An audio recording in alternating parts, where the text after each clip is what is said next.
Al-Asqalani mengatakan, kita harus pandai-pandai mencetak keturunan soleh. Caranya 3, ditinjau dari 3 jihad. Yang pertama, al-intima ala syahadati Rasul. Kita harus pandai-pandai sinergi, mengenalkan anak kita dengan syahadat Rasul, ay min dzurriyyati Rasul. Kita mengenalkan anak-anak kita faham dengan para pewaris keturunan-turunan Nabi. Ingkang sakmangke kita sawanaken dumateng panjenenganipun Al Mukarram Bapak Kyai Haji Subhan Makmun, pengasuh Pondok Pesantren As-Salafiyah Brebes. Rabbi sholli alaihi wa sallim. Faqad qala Allah Ta'ala fil Qur'an azim, inna nahnu nuhyil mauta wa naktubu ma qaddamu wa atharahum wa kulla syai'in ahsaynahu fi imamin mubin. Shadaqul adzim. Wa qala Nabi sallallahu alaihi wasallam, tuba liman mata walam tamut hasanatuhu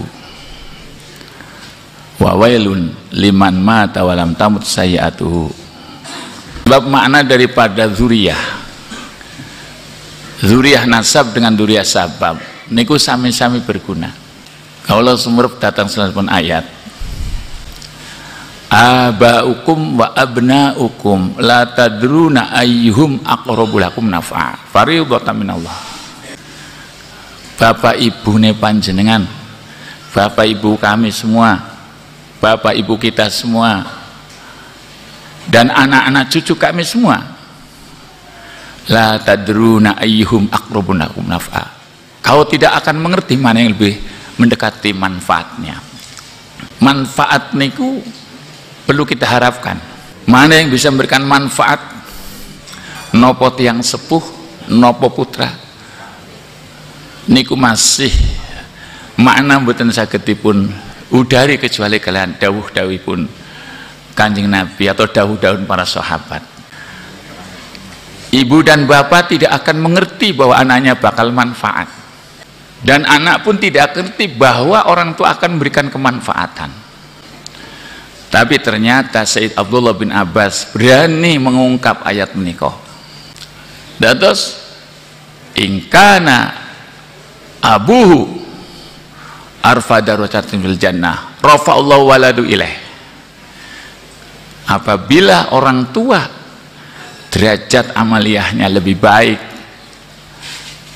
maka anak akan ditarik bersama-sama orang tua. Dan sebaliknya, ingkana waladu arfa darajatan fil jannah, umpami putra putrinya itu lebih tinggi derajat, baik akhlaknya, baik ilmunya, lebih tinggi derajat akhirat atau derajat surganya, maka rafa'allahu walida ilaih, Allah akan menarik kedua orang tua dengan anak-anak kita.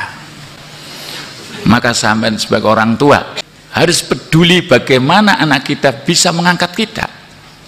Nek kaya kula sampeyan wis tua, wis kadung tua, panapelna Quran yang mboten sanggup, anaknya harus kita hafal Quran. Kita tidak punya hafal alfiah, anak kita harus hafal alfiah supaya bisa menopang dan tidak memalukan di hadapan Allah di saat Allah menghukumi kita. Maka di mana anak yang lebih tinggi derajatnya, orang tua pasti akan diangkat bareng karo anak-anaknya. Apakah bisyartin atau bisyurutin? Bisyartin, syarat utama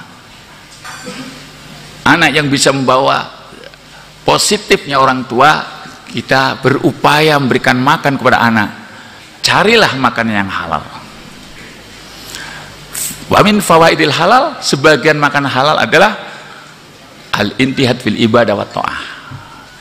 Apabila kita makan halal, di samping thayyibat, halalan thayyiban, itu berpengaruh semangat ibadah dan taat. Jadi apabila kita banyak syubhat apalagi haram, ibadah kita tidak semangat. Yang kedua yang kita cari adalah sholahul dzurriyyah. Apabila kita berhati-hati dalam memasukkan makanan kepada diri kita, itu akan bermakna sholahul dzurriyyah, keturunan soleh-soleh. Yang kita harapkan ada anak kita soleh, alimun, faqihun, kemudian barun biwalidayh, kemudian faedah halalan thayyiban adalah wus'atu rizki, jembar rezekinya. Maka kita akan mematok anak-anak kami yang masih ada di pondok pesantren.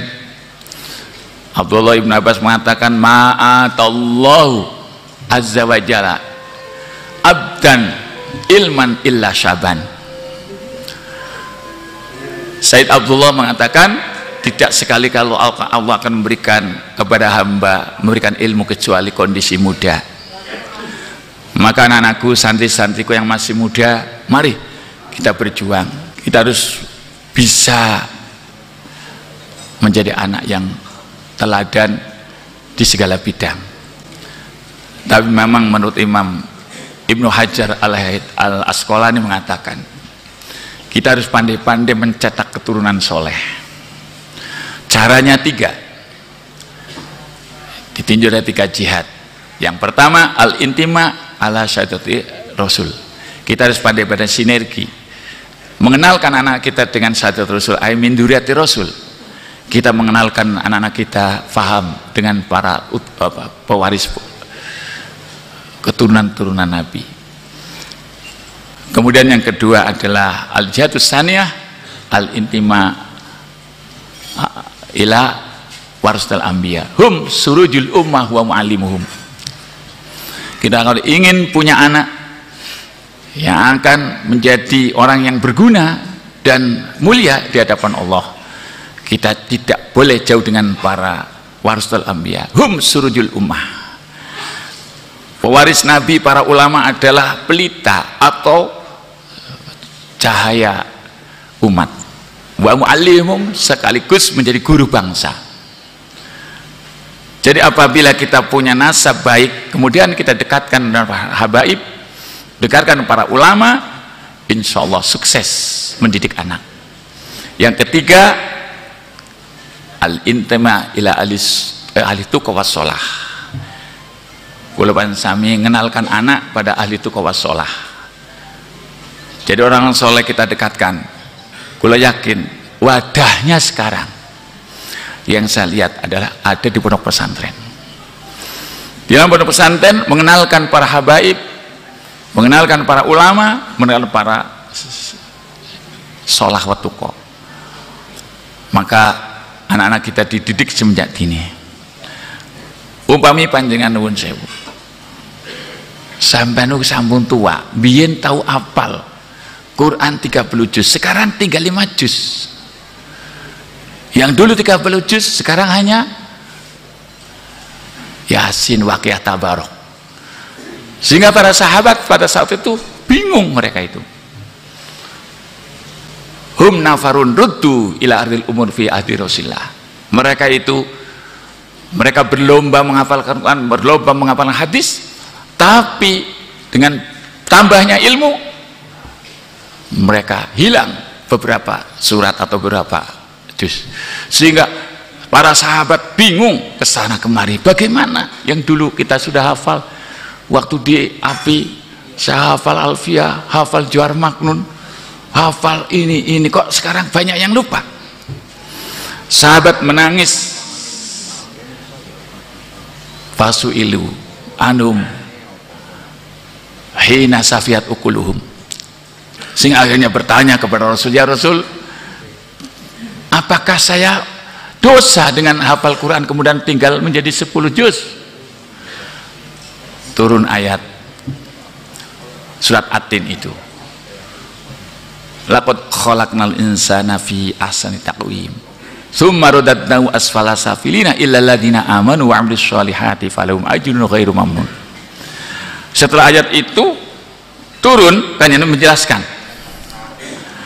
orang yang beriman dan amal soleh tidak akan putus pahalanya. Kemudian sahabat dijelaskan oleh kanjeng Nabi, idza balaghul mu'mina minal kibari ma yu'jizul amal kutiba lahu ma kana ya'malu fi syababi. Apabila kelak menemui orang mukmin lantaran pikun, karena sifat mereka lemah untuk beribadah, tetap akan ditulis tergantung waktu mudanya.